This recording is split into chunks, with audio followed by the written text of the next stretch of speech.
Good morning and welcome to MOSAIC. I'm Rabbi Weiss and honored to be your host. Across our countries, faith communities are changing and they're making an intense effort to get to know themselves. What we'd like to do is invite you into a conversation this morning about a Jewish population study that has just been concluded here in the San Francisco Bay Area. We'd like to introduce you to Julie Golde, who is the Director of Community Impact at the San Francisco-based Jewish Community Federation and Endowment Foundation, and also to Rabbi Kastner, who is also a Director of Community Impact at the Jewish Community Federation and Foundation of the East Bay. Welcome, Rabbi Kastner and Julie. Thank you. Thanks for having us. So let's just jump in and ask you, what is the Jewish population study? Great. Well, this is a study about the demographics and so much more of the Bay Area Jewish community. There are many things that are exciting about this study, but I think the most exciting is this the first population study that has ever been done that includes the entire Bay Area. That's 10 counties. And it looks not just at demographics, but more sort of like socio-demographics about the population. So generally we're talking about the Far East Bay, sort of what we think of as the South Bay, including Silicon Valley. Yes. And then up north throughout Sonoma County, Napa County. Exactly, and even Solano County, and of course San Francisco. Wonderful. And so what are some of the things that we've learned? Oh gosh, so much. I'll just say like a few key takeaways, and then there's so much more to say about each one.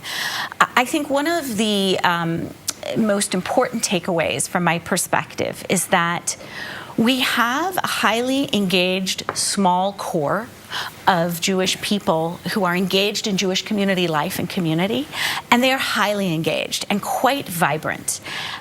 And the vast population in the Bay Area of Jewish people are not engaged actively in Jewish life and community.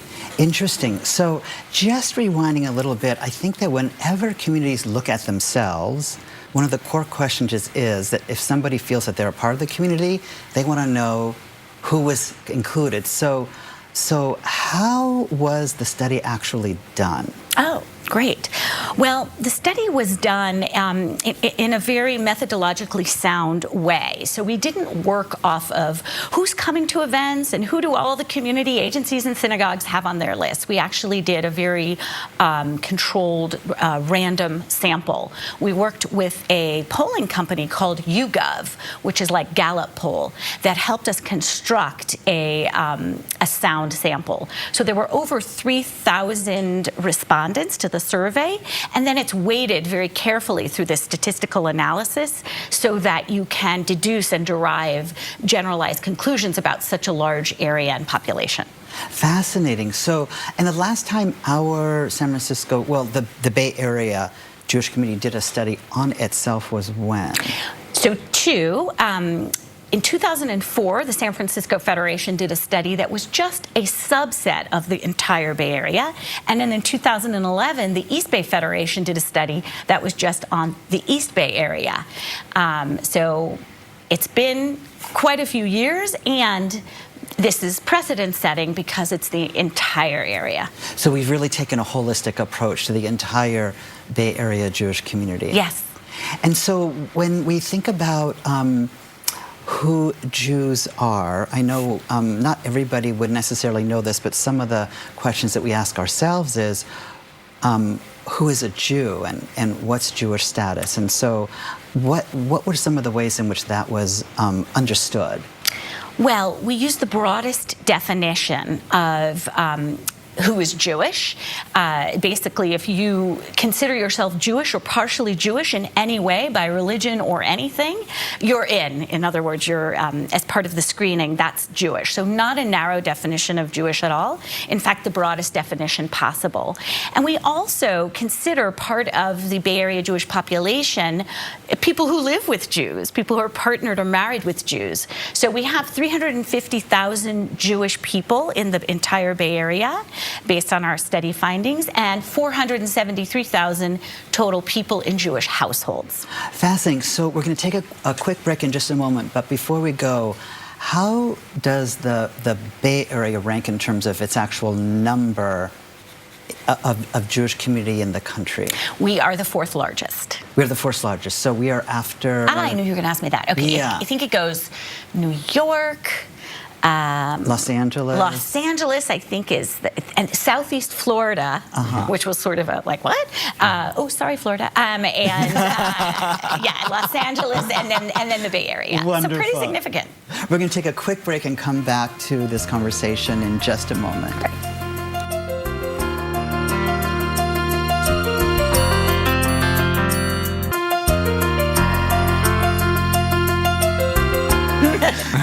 Welcome back to Mosaic. I'm Rabbi Eric Weiss, and honored to be your host this morning. We're in the middle of a wonderful conversation about a Jewish population study that the Jewish community has conducted in the Bay Area. I'd like to reintroduce you to Julie Golde and to Rabbi Andrew Kastner, both directors of community impact at two different federations. Julie Golde is at the San Francisco-based Jewish Community Federation and Endowment Foundation, and Rabbi Kastner is at the Jewish Community Federation and Foundation of the East Bay. Welcome back, Julie and Rabbi Kastner. Thank you.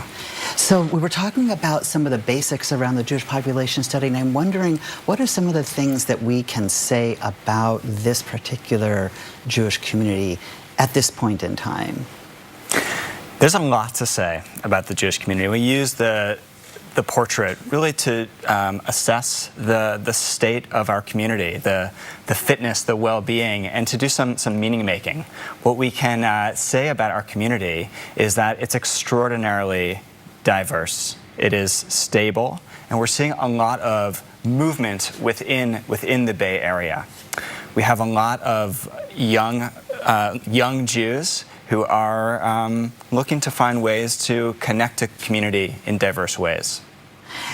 And do we know sort of how the population age pie kind of cuts in terms of age and race and immigration status and that sort of a thing?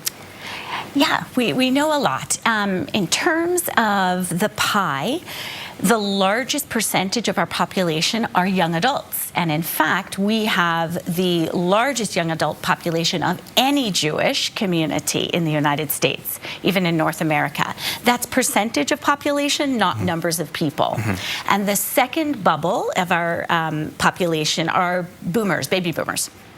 So young adult is probably 18 through 34, and then baby boomers are sort of late 50s forward. Exactly, forward to somewhere in the 60s or 70. Yeah. Fantastic. So, what are some of the other sort of big themes that are sort of emerging from the study itself? Well, Andy mentioned the diversity. I dare say we have the most diverse Jewish population, perhaps in the whole world outside of Israel.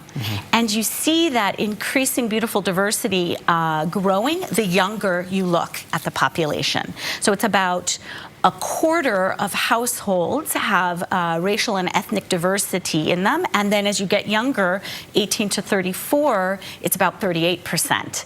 And we can assume that that trend would increase. I know that there's so much that's sort of being looked at and analyzed in terms of what perhaps one might think of as the facts of a study, but I'm wondering what is sort of highlighted about, therefore, how people express their Jewishness. We have in the Bay Area anyway one of the most diverse communities in the entire world, and if we are also probably, it seems like, the most diverse Jewish community in the diaspora, then what does it say about how a Jew of color, an LGBT Jew, a Jewish person who is a single parent, a Jewish person who comes here as a young person who comes here on their own, and they might come from a different part of the country, but they're sort of an immigrant to the Bay Area. What is all of that, do you think, saying about how we might want to be Jewish and express our Jewishness? There's a unique cultural characteristic of the Bay Area, and certainly the Jewish community in the Bay Area. We're really defined by flexibility. We have this adventurous spirit, and I would say kind of like a cultural porousness. We don't necessarily, in general, experience Jewish life in a very particular way, but there's an openness to integrating, and I would say remixing, from other cultures and other universal values. That's really the character and the way in which Jewish life is celebrated and expressed here in the Bay Area. So it seems interesting because in a very reductionist way, faith communities generally think of the locus of their faith community life in their place of worship, like a church or a temple or a synagogue or an ashram or a mosque. And part of what I hear you saying is that in the porousness of all of this, it might be that the locus of our Jewishness actually is not singular. It's not monolithic. It's not even in one thematic structure. That's very well put. Yeah. Yeah, we're really in this moment of experiencing this creative renaissance of Jewish life here in the Bay Area. We have one of the largest concentrations of, I would say, kind of the Jewish innovation or startup sector, which are looking at new pathways to express Jewish life, Jewish wisdom through the arts, through earth-based traditions, in and outside of synagogues and JCCs. Interesting. We're going to take a quick break and come back and continue this wonderful conversation about the Jewish community study here in the Bay Area. Please join us in just a moment back here on Mosaic.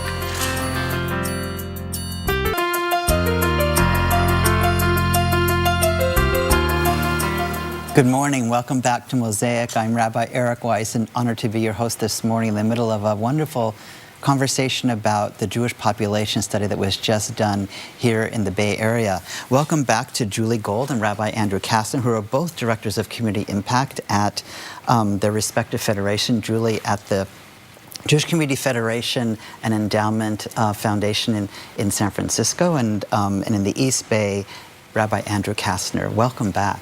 Thanks. So it seems like the population study is really in the midst of a very sort of robust analysis. It's not a singular concluded portrait. I think portrait's a wonderful word because it's a little bit more dynamic than study or analysis. But it seems like it's a little bit ongoing analysis, and I wonder if you can talk a little bit about how that's going. Sure. Yeah. And I also love the word portrait, because if you look at a portrait in a museum, there's so much depth to it as opposed to a photograph, which can be, which is flat. So indeed, that's true. There is ongoing analysis that we rolled the portrait out in mid-February, and that's really the beginning of a process. The whole community is participating in the conversation through ongoing meetings, and there's a final report that's due at the end of the summer. And another sort of exciting innovation with the portrait, which is a digital tool, so that people can kind of play around with the data and look at it according to lenses that they're interested in. That's also expected at the end of the summer.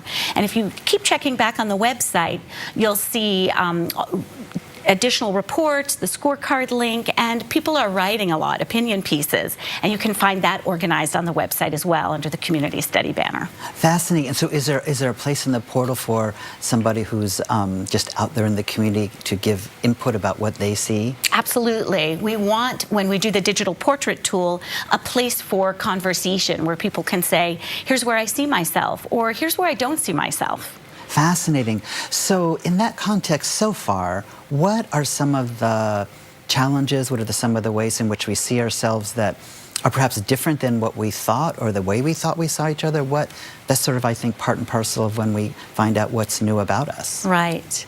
Well, I think Andy really described what's so incredible, exciting, and dynamic about the Bay Area Jewish community. And sort of pivoting from that, with all of that as a foundation, going back to the original observation that so many people are unengaged in Jewish life and community. With all of that vibrancy, it's a core. So that is a significant takeaway, and thinking about, well, why is that? And what can we do to draw more people to experience Jewish life, since it provides so much meaning and grounding in the world today.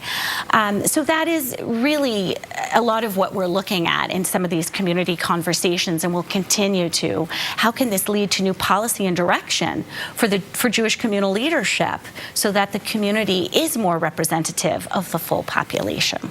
And so what are some of the, if we can sort of label pockets Sure. of of folks who, if you think of sort of concentric circles and there's a core, then what's the circle after that and the circle after that and the circle after that? So can we name some of those outer circles? Yes.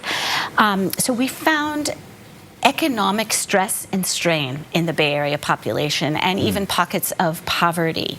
But more than the poverty, which was about 2%, about 22 or 20% of people said they are really struggling. They're just barely managing to make ends meet. So this is a very significant learning. And we find that perhaps in previous studies or generations, older people were the ones that were less financially secure in previous generations. Not true today. And this is reflected in the general population as well and affirmed by our study. It's younger people, young adults and young families who are struggling to make ends meet in very profound ways. They're saddled with things that older generations just aren't, like the high cost of housing, an immense student debt, and the lack of stability in the job market today. So this is affecting our younger people in profound ways that we don't expect to just resolve when they get more, you know, like when I was growing up, yes, there was a struggle, but there was this understanding that you would sort of hit a certain age and that was this. It doesn't feel that way anymore. And does that economic, you use the term economic uncertainty, economic stress, does that express itself what seems to be like across the board of one's career? So it's from the young adult, the recent college graduate, all the way through to somebody who is even nearing retirement? No, much more so in the younger and the next, so 18 to 34 and then like 35 to 49, much more profoundly, this sort of lack of stability economically, which I don't mean to imply there are not seniors who are struggling, but the most economic need we're seeing in the younger sets of the demographics. And is our 2%, when you use the word sort of poverty group, is that an older cohort? That we need to unpack a little bit more, which is leading to the further analysis. And Andy and I have spoken about really diving more deeply into the 2%. And then, of course, the 20% of the, yes, we're making it, but just barely. Wow, so interesting. We need to take a quick break, but we're going to come back in just a moment here on Mosaic. Sorry to cut you off, but like...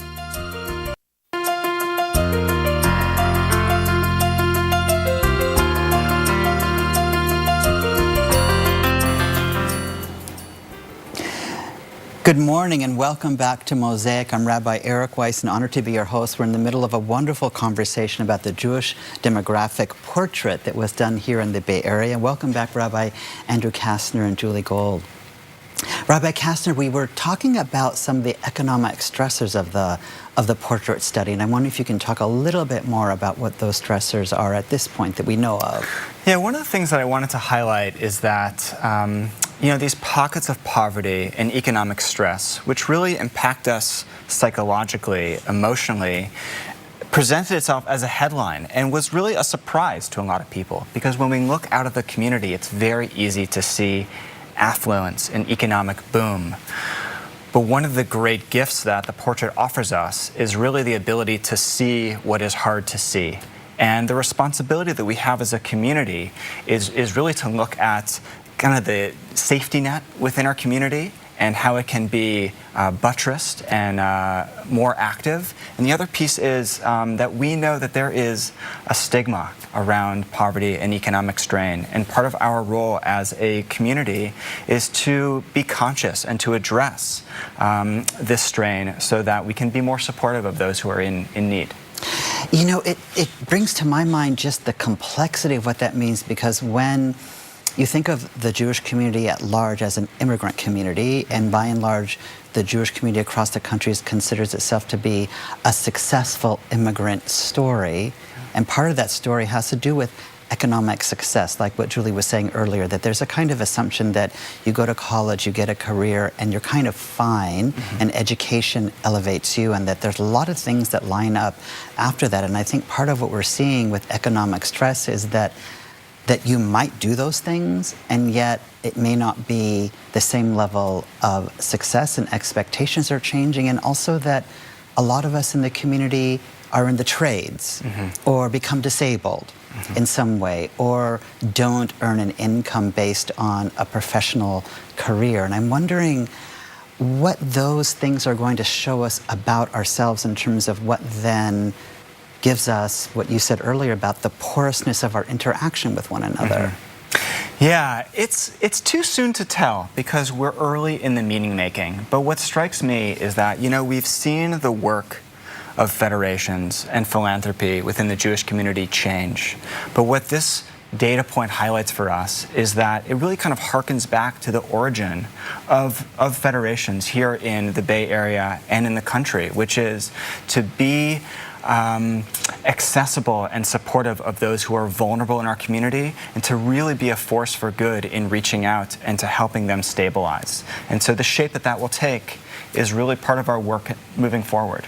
And do we know at this point in the portrait where some of these pockets are? Is it across the entire Bay Area? Is it in a particular place, a particular county? Well, the part where people are struggling to make ends meet, we see that throughout. In other words, we don't look at one county or geographic area and say, oh, here it is. It's pretty evenly distributed. In terms of the actual poverty, where is that? We need to do a deeper analysis on that, and I think we will find more of a locus there. And so that's part of the final report and more detail. And also just to say, it's really true what Andy said and what you pointed out. If the Jewish community, the organized communal life, is more occupied by middle class, upper middle class, and affluent people as it is, and that is not your story and narrative, you're not going to opt in, not because you just wouldn't really even think this is something for you that's relevant for you. So it's very important as we go forward to think about how to make this community one that really is reflective of the population, which right now I don't think it is. So we have work to do. It seems so important when we talk about what then the consequence is to issues around philanthropy and issues around points of access and what you join and what you don't join and where you can be a part of the community at large. Yeah.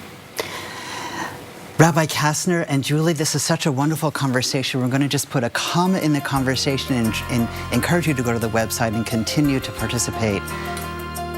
For more information on the Jewish Community Federation Endowment Fund, here in San Francisco, go to www.jewishfederation.org, and for the East Bay, jfed.org. Thank you for being with us on Mosaic.